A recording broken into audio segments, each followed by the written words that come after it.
Salut à tous, on se retrouve aujourd'hui pour parler du FC Barcelone en ce lundi 21 juillet. On commence directement avec la semaine dernière parce que la première semaine de préparation d'avant-saison est terminée avec bien sûr une semaine totalement folle.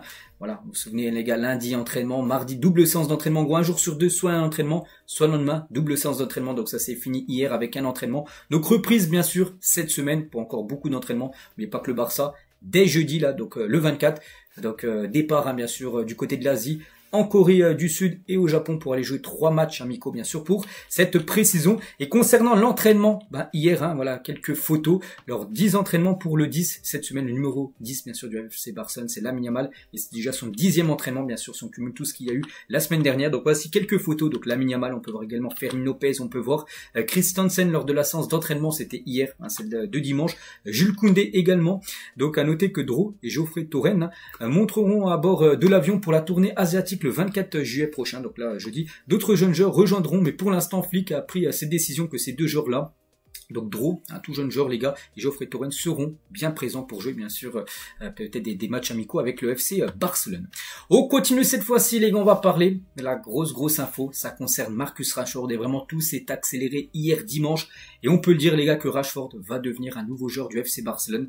Donc voilà, le Barça depuis longtemps cherchait ce nouveau ailier gauche, il y a eu pas mal de noms au début de base, c'était Nico Williams qui était la priorité et Luis Diaz. C'est Luis Diaz, ça a été très compliqué. Rashford, il y avait toujours cette alternative plan B, plan C de Marcus Rashford. On peut dire que maintenant c'est le plan A. Et le joueur anglais va bien signer du côté du FC Barcelone. Regardez les unes, c'était hier dimanche.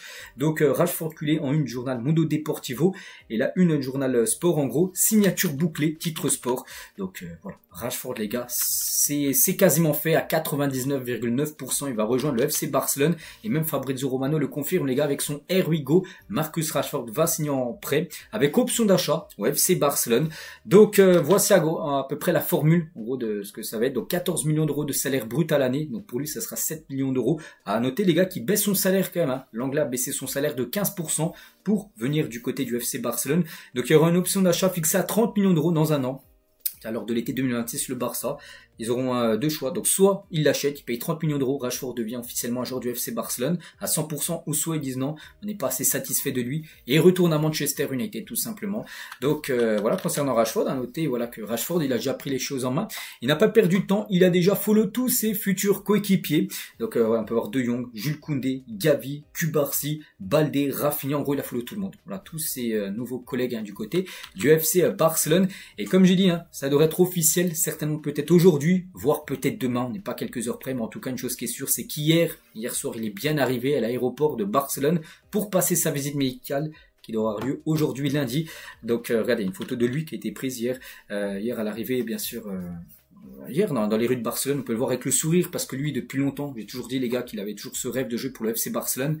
Et là, ça touche au but, bien sûr. Pour Marcus Rashford et bienvenue Rashford, les supporters du Barça mettent déjà Marcus Rashford à l'honneur dans les rues de Barcelone avec déjà une fresque à l'image bien sûr de Rashford, un futur Blaugrana. Et du coup, voilà la saison prochaine avec un Rashford qui arrive, c'est pour qui joue. Et voici à quoi peut ressembler le 11 de départ, mais surtout on va regarder par rapport à l'arrivée de Rashford. Donc Rashford de base, après il peut jouer plusieurs positions. Il peut jouer ailier gauche là comme il est mis, mais il peut jouer aussi numéro 9, ça ne le dérange pas de jouer cette position-là. Il est polyvalent, il peut même jouer côté droit, vraiment faire souffler de temps en temps Lamine Yamal, il n'y a pas de souci. Mais de base, le Barça voulait un nouveau ailier gauche, donc on pense que Rashford va jouer dans ce rôle-là de l'aile gauche. Donc du coup, Rafinha ne va pas aller sur le banc. Rafinha, les gars, sera plutôt décalé dans l'axe en numéro 10. Lamine Yamal à droite. Et Lewandowski en attaque. Avec bien sûr du Pedri, du De Jong, du Baldé, du Martinez, Cubarsí, Koundé et Juan Garcia. Bien sûr, autre recrue. Donc je sais pas ce que vous en pensez de ce 11 du FC Barcelone. Ça se peut qu'il y ait encore quelques ajustements par rapport à la nouvelle saison. Mais pour l'instant, vraiment, c'est pas mal. Comme ce qu'on peut voir, ce 11 de départ avec pas mal aussi de joueurs de banc.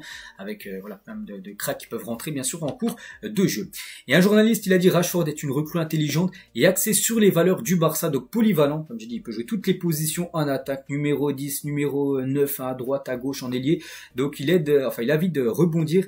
Et avec le bon mélange de vitesse et de qualité, plus qu'un simple joueur, il apporte du caractère et du but, s'intégrant parfaitement à l'identité évolutive du club. Voilà, donc après, maintenant, c'est à lui de faire ses preuves aussi, de montrer ce qu'il vaut.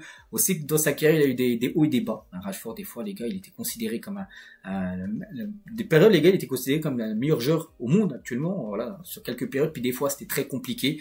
Donc à lui de retrouver son prime. Mais c'est vrai que si le Barça récupère la version prime de Rashford, les gars, ça peut être quand même exceptionnel. Et concernant toujours lui, parce que c'est comme la grosse info du jour. Aujourd'hui sera la deuxième recrue officielle du Barça. Après Juan Garcia, peut-être la troisième sur le compte Bargy, mais plutôt qu'un joueur pour l'équipe B. Donc il devrait porter le numéro 19. Le numéro 19 qu'il avait il y a encore quelques jours, c'est Lamine Yamal. C'est que Lamine Yamal est passé du 19 au 10. Donc le 19 est libre et Rashford devrait récupérer tout simplement ce numéro 19. Et Rashford deviendra le premier joueur anglais à jouer pour le Barça depuis la signature de Gary Lineker en 1986. Ça date, Lineker il avait joué 3 ans, de 86 à 89, mais depuis 89, depuis 36 ans, aucun joueur anglais avait joué pour le FC Barcelone. C'est beaucoup quand même, pourtant les joueurs anglais, il y en a pas mal, et c'est vrai que c'était très rare de voir des anglais jouer du côté du FC Barcelone. Il y a eu seulement 4 dans l'histoire. Enfin, lui, il va devenir le 4e joueur anglais à jouer du côté du FC Barcelone, voilà, concernant l'arrivée de Rashford. Donc voilà ce qu'il y a à dire sur Rashford.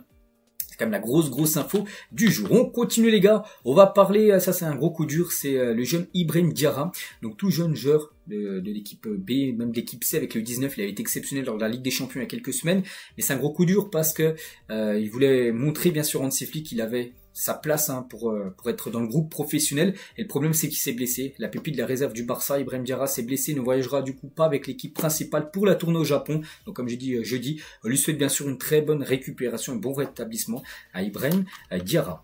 On continue avec Jordi Cruyff, il a parlé de Lamine Yamal. Donc Lamine Yamal a fait ses débuts à l'âge de 15 ans et pourtant Xavi voulait lui faire débuter encore plus tôt et le faire entrer plus tôt dans l'équipe première. Mais Alemani et moi avons dû en parler à Xavi. Nous lui avons dit, Xavi, donc il a 15 ans, il n'est pas protégé. S'il joue 10 matchs et qu'il obtient ce que nous voyons de lui, il n'a pas de contrat. Nous le mettons sur le marché sans le protéger. Donc c'est pour ça, déjà que Xavi voulait faire jouer avant, mais c'est pour ça en gros qu'il n'avait pas de contrat. Et c'est pour ça en gros que, enfin il avait un contrat, mais c'est un contrat aspirant, c'est pas un contrat pro. Et c'est pour ça qu'il voulait pas le faire jouer encore plus jeune, que des autres clubs voyaient vraiment le talent qu'il a, et en gros qu'il quitte le FC Barcelone pour rien du tout, parce qu'avec un contrat aspirant il aurait pu quitter le Barça. Et c'est pour ça en gros que Jordi Cruyff et Alemani ils avaient dit attends un petit peu avant de faire jouer bien sûr Lamine Yamal, qui soit découvert au monde entier, parce que on sait qu'il a un sacré talent. Et Lamine Yamal à 15 ans était un joueur qui, quand il avait le ballon, faisait des choses spéciales. Lors de ses premières séances d'entraînement, la réaction des joueurs vétérans a été ce regard entre eux qui dit qu'est-ce que c'est que ça, ce n'est pas normal. En gros qu'il a un don, il a quelque chose de plus que d'autres joueurs bien sûr de 15 ans. Lamine Yamal, bon maintenant il a plus 15 ans, bon il est toujours très jeune, bien sûr il a fêté ses 18 ans il y a quelques jours. Valence proposera au Barça de signer Pau Victor en prêt avec une option d'achat. Il est possible que le Barça inclue une option de rachat et réserve un pourcentage d'une future vente si l'accord est rendu permanent. Le Barça valorise Pau Victor à 10 millions d'euros. Voilà. Donc, concernant Pau Victor, il pourrait être vendu du côté de Valence. Ter Stegen ne voyagera pas avec l'équipe pour la tournée de pré-saison en Asie en raison d'une blessure au dos. Pour l'instant, il n'a pas encore pris la décision s'il va se faire, oui ou non, opérer du dos. N'oubliez pas s'il se fait opérer pour être forfait pendant 4 mois. Donc en tout cas, une chose qui est sûre, même s'il se fait opérer ou même s'il se fait pas opérer, il devrait pas être présent voilà, avec le groupe pour la tournée asiatique. Et on finit aujourd'hui les gars avec Hansi Flick qui envisage de jouer au Stade Montjuïc au moins jusqu'en janvier. On sait que le Barça par rapport au retour au Camp Nou, ça prend un peu plus de temps. Donc la raison, le Barça n'est pas en mesure d'assurer à 100% que la saison pourrait commencer au Camp Nou. Donc c'est pour ça peut-être que le Barça jusqu'à janvier rejouera au Stade Montjuïc, le stade où bien sûr le Barça a évolué tout au long de la saison dernière. Donc voilà les gars ce qu'il y a à dire aujourd'hui, j'espère que ça vous a plu. On se retrouve nous demain, bien sûr demain mardi pour le prochain numéro. À demain.